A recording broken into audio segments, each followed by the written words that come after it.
recognition ni Bunso. Ayan mga kasasi. Ay, ang dami ng tao.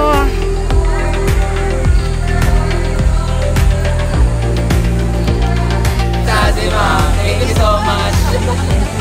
Thank you so much. Ikaw ka rin din ba rin?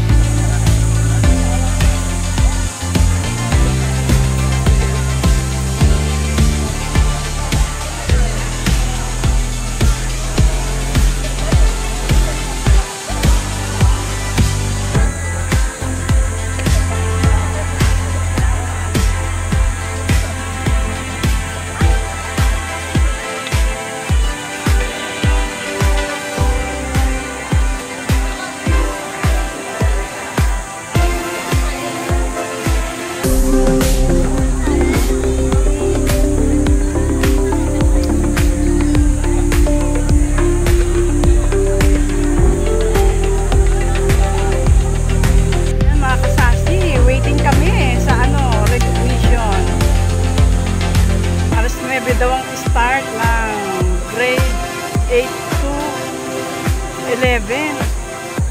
Alas 9:30 na, hindi pa kami sa labas.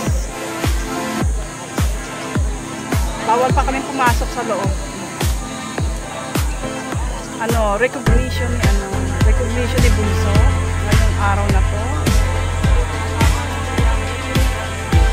Tignan natin kung ano ang award ni Bunso at hindi sa akin sinasabi. Sa akin sinasabi kung ano ang kanyang award. Mamaya na lang daw. Kanina maulan. Buti na lang ngayon. Medyo umaraw-araw. Kanina umaga, mga alas 7 umulan. Dumating kami dito anong oras? 8:30. Ayan, ang dami oh. Mainit na. Bukas graduation daw ng grade 10 dito rin. Kasi last year si Bunso dito nag-graduate.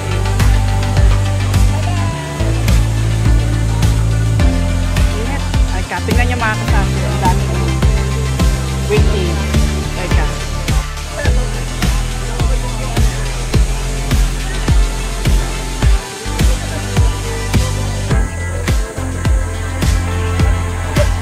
Pala sa kasi yung anak ko nag-aaral sa Our Lady of Pilar Catholic School. Kaya pag may mga event dito sa seminaryo ginaganap.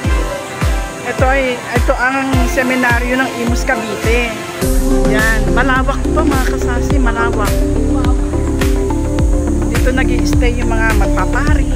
Ayan diyan.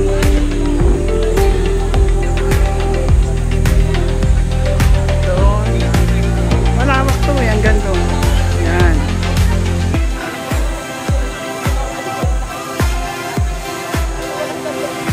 Pag graduation, ayan, pag may mga katulad ngayon, recognition, yan, dito ginaganap.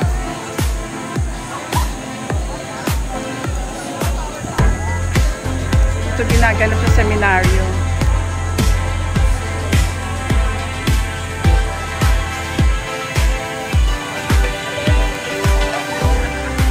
Update ko kay mamaya mga kasasi ha. Sa wakas papasok na kami. Isang oras nag-intay. Sa wakas papasok na.